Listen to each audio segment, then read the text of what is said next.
Greetings, Dr. Jeffrey Scott here, and this is my Market MRI Pro update for July 10th, 2025. It's about 7 o'clock on the East Coast. Futures are up just a teeny weeny bit. Not a whole lot of big movement unless you are a drone manufacturer, as I think what we're learning from Ukraine and Russia is they're cheaper than airplanes, they don't require living pilots, and they can do a lot of damage. So I think we're going to see a renaissance of drones and the military. I titled this one Small Caps Lead the Market Higher. It was an interesting day. I'm working from home today, and it was interesting. I have a growth portfolio, but a lot of small caps. And it started off the day kind of negative. And then next thing I know was a really strong finish. So good day. I guess the theme that I'm thinking is that even though we're still kind of overbought and we keep going higher, I wonder how much this rotation, which is pretty significant, is taking off some of the bite and sting from the overboughtness. And I could tell you where we had on the S&P 1500, I had about 110 divergences with both the line and the histogram. A couple days ago, we're down to 33. So the amount of divergences are better. In the market, frankly, it was a great day. Again, my name is Jeffrey Scott, marketmripro@gmail.com, and the Google group is Top Down Trader. Now, before I get too far ahead of myself, I don't think we go on forever. I think it's natural to have pullbacks, sideways moves, modest corrections, but I just don't see this market selling off hard anytime soon. And we'll show you my timing model, so it's not just my thoughts. As always, this is for educational purposes only. Anything I recommend should be taken in the spirit of education and not investment advice. The intent of this video and all the videos I do is to show you how to use the tools of top-down analysis. Trading involves risk. You are solely responsible for any investment decisions you make. I may own or intend to buy or sell any stock mentioned in this report. Trading stocks and options should be considered risky, and you should consult with your financial advisor before making trades. And I have tools in multiple platforms, but am independent. I've mentioned my top-down trader group. This is my primary mode of communication. I send out emails if there's issues with the software, if I'm going to do some closed education. If I'm going to do open education, I'll always put it there first because there's a limited number of seats, and I give discounts to my tools. So that's the upside. There really is no downside. There's no cost. Go to Google Groups, sign in, look at all groups, search for Top Down Trader, let me know how you want me to contact you. Simple as that. We're at the end of the week. You started hearing, I think, a little bit more of a theme about cuts. And, maybe we do, maybe we don't in July. But certainly I think September will get a cut. And it wouldn't surprise me if we see something in July, although that's not what the odds are. Friday, monthly U.S. federal budget. And if we look, today we had Delta, which led to a big jump in travel stocks. No earnings on Friday. Judgment call to hold stocks over earnings dates. It's bad judgment to not know when your stock's earnings date is scheduled. The index that we put together in early June at the Orange County meeting, it pulled back some, but it's really just pulled into that 17-day moving average. So I said holding at first line of support, just off highs. And my expectation is if this market's breaking down, then the first things to go will be the leaders. And these are some of the leaders. And historically, I've used this type of an index, and it falls before the market falls. And so we'll see if we get an early warning. The July 4th special will run out at midnight Saturday night into Sunday morning. The program is not cheap. It's $19.99, including data, which is real time but not streaming. Everybody gets $300 off before the end of Saturday, $100 off if you're part of the top-down group. So that's a $400 discount. If you've bought my tools in either Wealth Charts or TradeStation, up to another $400. So you could get it as low as $11.99 if you've been following me over the years. I am doing a training session Saturday 11 to 1. You don't have to own my stuff, but I'm only putting the invites in the top-down trader um, email. So you'd have to join top-down trader to get the invite. It's free. For more information, if you need any issues with installations or questions, and need support from the coder, his name is Praveen, coding at Market MRI Pro. If you have questions about how I use it for trading, anything about what I do, marketmripro@gmail.com, and a great place to get other hints of how to maximize a program is from the Top Down Trader group. All right, let's go look at some charts. So I always start with this picture here, this layout here, which gives me a picture of how the market performed. So the leader during the day was Bitcoin, which was up 1.45%, and it's up another 22.95, it looks like, after hours. So maybe we're going to see some Bitcoin fireworks coming up. Although it's a 24-hour market, I think that's after hours. Well, we have Russell up 0.5%, Diamonds just less than a half, Spider up 0.28, Dollar 0.18. The disappointing thing is they all came off their highs. At one point, the Russell was up about 1%, and we did see some futures reversion in the last hour or so. Dollar was up 0.18%, and you can see the Qs were down 0.14, which was the big loser on the day. Volatility was down 0.68. New highs minus new lows, NYSE at 12 months and the NASDAQ are positive. If we look at the one-day change at the S&P 500 sectors, you could see everything was up except for communications and technology. Technology was a drag. It pulled down a lot of things early, but by the time the day ended, even things like NVIDIA that were down at one point closed either flat or slightly positive. When you look at what led, discretionary, utilities, energy, healthcare. Healthcare is interesting. Healthcare is starting to move, where it's been down 1.7% over the last 2 months. It's been up almost 0.5% over the last month and up 0.71 in the last 5 days. Healthcare has been a beaten up sector.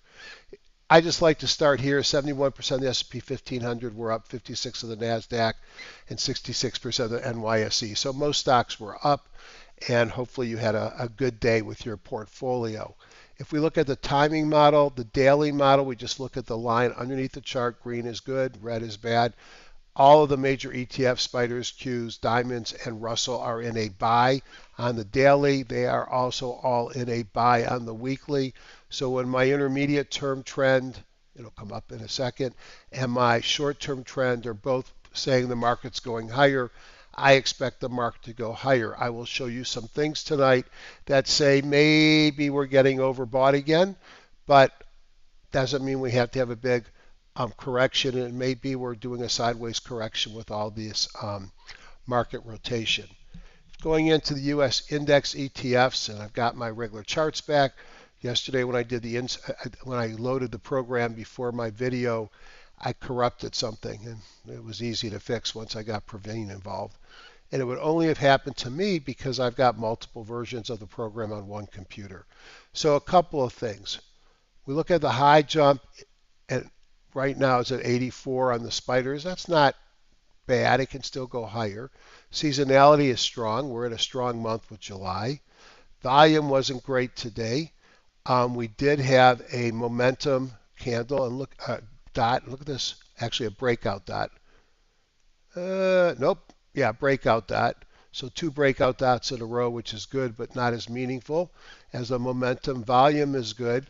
And you look at the Spider on the day was up a little bit, 0.28. So nothing bad there. You look at the Qs. Now the Qs came off their highs. They were down 0.14. As I said, they were the weakest part of the market today, and their high-low jump is at 78. Still can go higher. The Diamonds had what John Person would deem a high-close doji today. Had a doji come in and a downside and then broke above it today. Not great volume, at least right now. And we can see that the high-low jump is only 64. Looks like this wants to go higher. The Russell, which has been surprisingly strong ever since it got through that 200-day moving average, which took forever, is riding right up its strong seasonality as well, and they were the leader today at 0.52, but off their highs. And like the others, high jump is not anything to be concerned about. So it's not the high jump that's got me worried. If we look at the VIX was down 1.13, the VIX futures, and the dollar tried going higher today, and then it looks like it reversed. It did close higher, up 0.19, but well off the highs, and the dollar's just bouncing off some really monthly lows after a massive run up. All right, and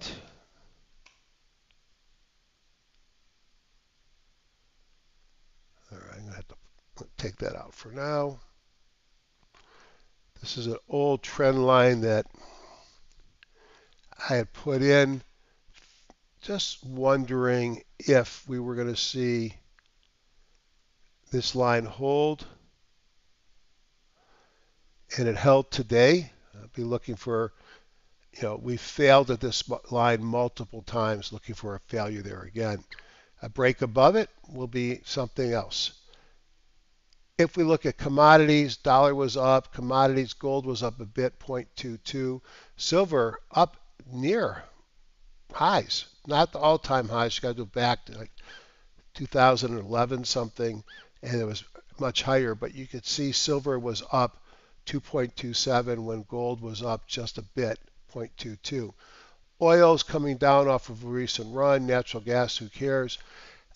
Both the 10-year and the 30-year tried to trade higher today and came back closer to the open, kind of like shooting stars, up 0.14% and down 0.23%.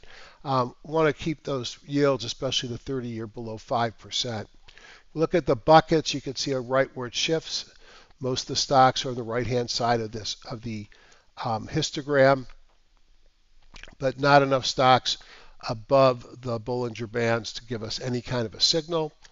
If I look at market breadth, we could see strong candles on both the NYSE and the NASDAQ, both closing in the upper part of their day. Volume doesn't look excessive. We continue to see increasing number of stocks above the 20, 50, and 200 on both of them. Maybe above the 50, we're kind of getting to an area of concern. Again, the markets are strong. This is super strong breadth, and when that breadth gets so strong, we get nervous. If we look down the next three rows, new high, new lows, positive on both, AD lines positive on both, and up-down volume positive on both. The other thing that's positive on both is we saw bangos on both the NYSE and the NASDAQ. It's just a sign of an extended market, a super strong buying everything extended market, and it can get even more extended, which is why I don't make that big of a deal about the signal. Now, if we saw Hindenburg Omen, which we saw back here before the market peaked, and back here before the market, I guess it peaked already, rolled over, I'd pay a lot more attention to that. I mentioned other things that suggest we are overbought. I'll just concentrate here on the spider. Notice down here, the RSI, we are at a higher high. Let's see, the high here was, or the close here was 625.34. Now we're at 625.82. Higher high, nowhere close on the RSI. That's a divergence.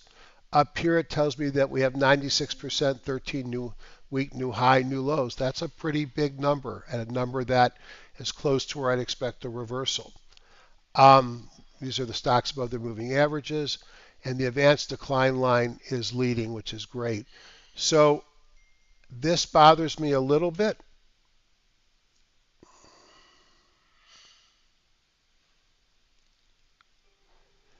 And this bothers me as well. And if you look across the board, we're seeing this RSI divergence on each of the indexes. We're setting higher highs, but not higher RSIs. And we are getting kind of ripe on the 13-week new high, new low. Extended markets can get extended. We may fix this just through rotation, but it's something you have to be aware of. Ratio charts, what looks strong? Bitcoin, certainly. Materials picked up some. The big leader is technology. Discretionary turned up some today. So even though tech was weak today, it's been the big leader. And even, look at staples and utilities, real estate and healthcare, they've just been languishing. And industrials has been pretty good as well. Seasonality, we're not going to talk much about it tonight. We will talk about it over the weekend, and I'll show you how I use it. But for now, I'm showing on all my charts or all my stock charts and indexes 5 and 10 year seasonality. For some of the stocks that we've talked about over the last week or two, especially some of the ones that I was fortunate to buy, market was really strong today. One of the stocks that I bought, and I think it was, well, I know I brought it up here, taking out the 200, was UUUU. And this is a really slow moving stock. It's in the nuclear medicine space. It's a uranium play, but it had a beautiful move in the market on what's today, Thursday, up almost 15%. Agenus, one that I talked about that didn't break out, in fact, pulled back some. I still think that this stock has a lot of opportunity. And what I did, I'm surprised it's not showing here, is I actually, are we on the daily? Yep. I drew a trend line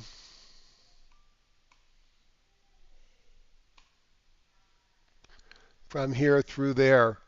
And when it broke down on this bar, I said to myself, I think the stock still makes sense, but I won't buy it until it breaks above. Now, I brought some just because I couldn't help myself when it pulled back into the fours.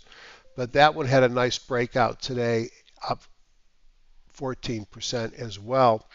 Um, it was a strong day in the U.S. markets. There's no way around it. The other one I just bought into that didn't fire when I first pointed it out was GTLS. And similarly, I drew a trend line here and said if it breaks above it, then I want to be back in.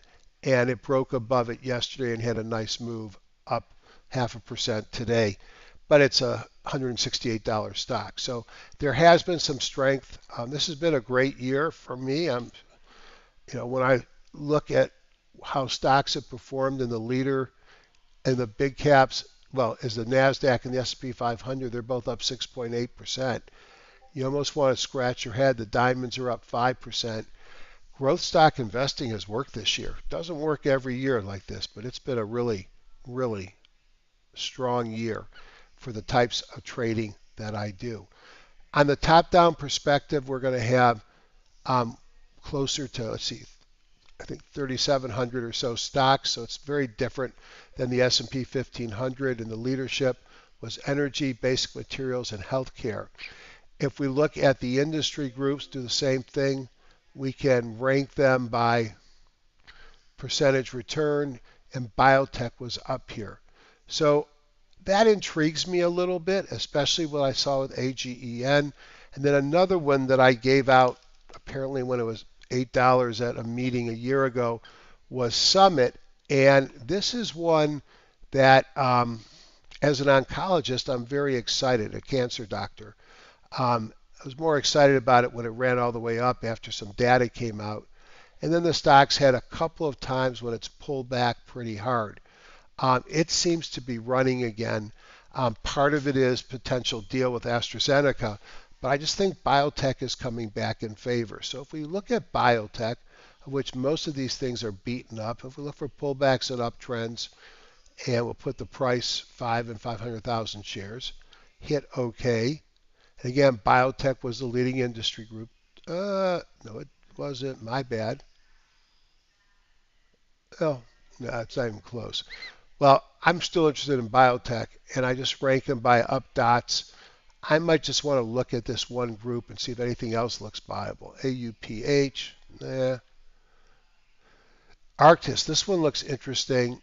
They just had a drug that I think they partner with Gilead, get a designation called, uh, not a rare drug, but a orphan drug designation, which is a good thing. broke above the 200 pullback, big breakout day. You had momentum breakout, relative strength and OBV turning up. Zivra we've seen for several days on our scans breaking out here. Rhythm got a big move yesterday because of an obesity drug. Looks like the same one we just looked at.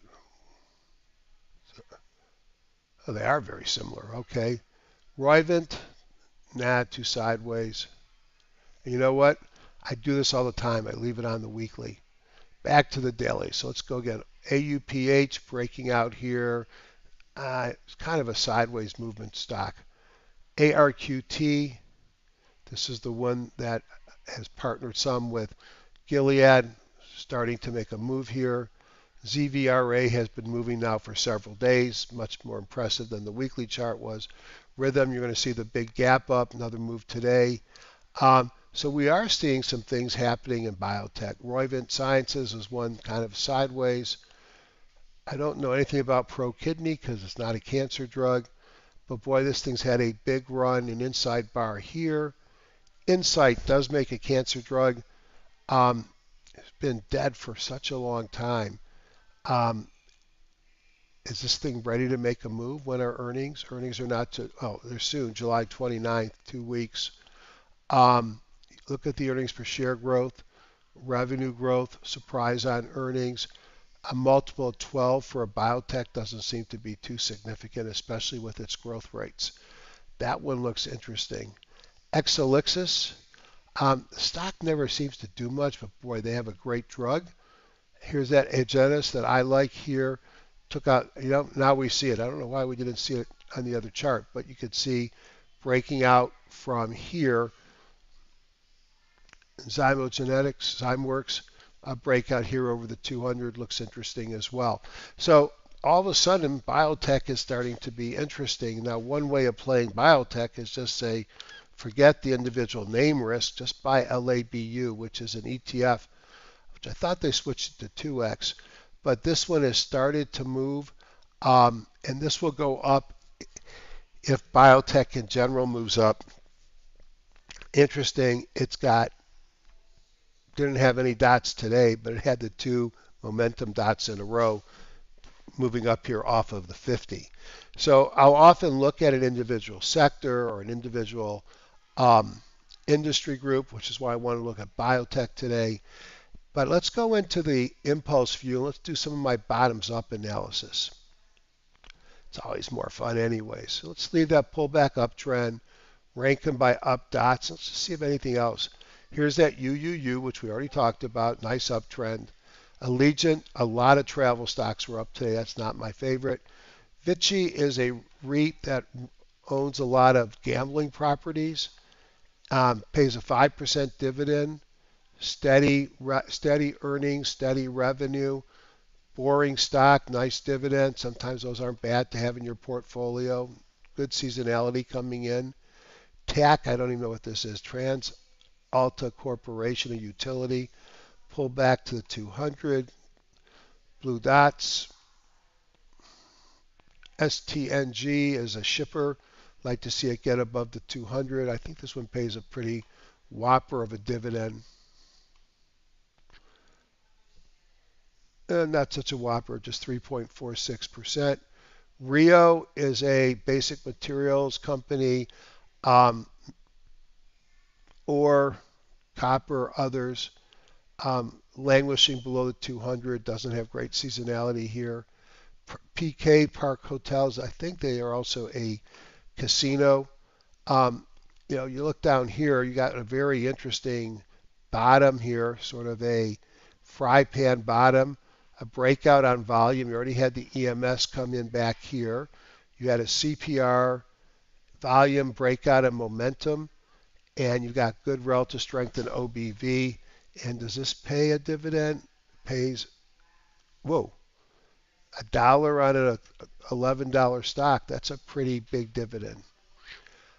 One that I was lucky enough to have in my longer term portfolio is MP, and they did a deal with the feds where the government, I think, is going to be a private public partnership around the rare earth metals, which are so important from semiconductors to defense. I mentioned travel was strong. Southwest looks great here. Is this the time Southwest is going to recover? If we look at a weekly, I got to remember to turn it back, you can see its weekly looks good too, but it's been in a downtrend. Let's go to a monthly and see for how long. Um, right here is at 68. It's at 38 now. They've had their issues. Southwest looks pretty interesting, doesn't it? It looks like it's ready to soar. So I will do that scan. Another thing I like to look at is to do my two dot scan. So let's just look at 2 days Momo up, price 5, volume 500, hit OK. And let's see what we got. VCYT below the 50, BTI. As a cancer doctor, I can't buy a tobacco stock. However, you're not necessarily feeling the same way, and pays $2.97 on a $50 stock. So that's like a 6% dividend. That's not too bad. That's why you buy these. They're safe and they pay a dividend. AUPH again, maybe something is happening here. It's got my 2-day momentum breakout and volume. It's got the 2-day momentum scans. Relative strength and OBV look good. Play on rising cash flow provides opportunity. Strong balance sheet. All right, not that exciting. ARQT is the one that's partnered with Gilead. I think looks interesting here. Not that different than the last chart, but breaking out here.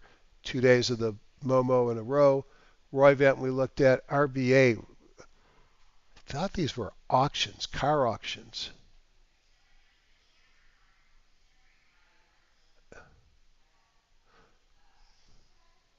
Azerbaijan will operate auction center. I've actually been to Azerbaijan. It's actually a pretty cool country. They have oil, so they're not a poor country. Used to be very close with Russia. Um, nice uptrend, pull back to the 50, and a breakout with momentum. 2 momentums in a row. I like that. Relative strength and OBV are crossing. Let's look at the fundamentals. Earnings are okay.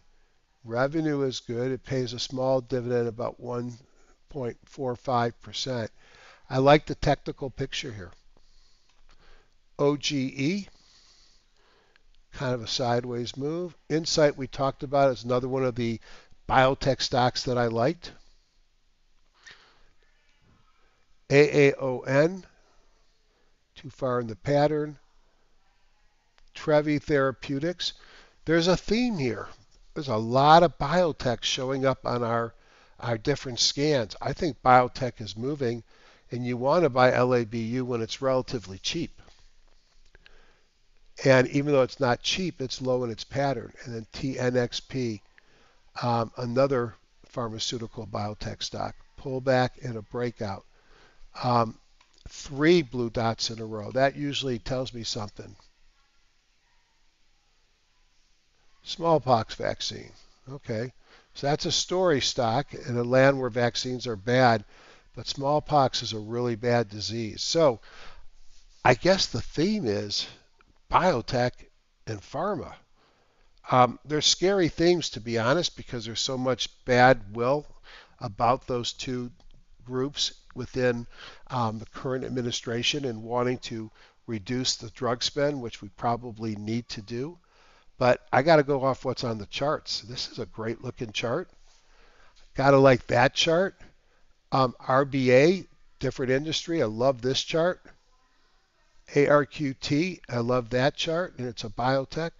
I think healthcare is interesting here. So on that note, I'm going to say goodbye. Have a great day, and I'll do this again on either Friday night or Saturday morning.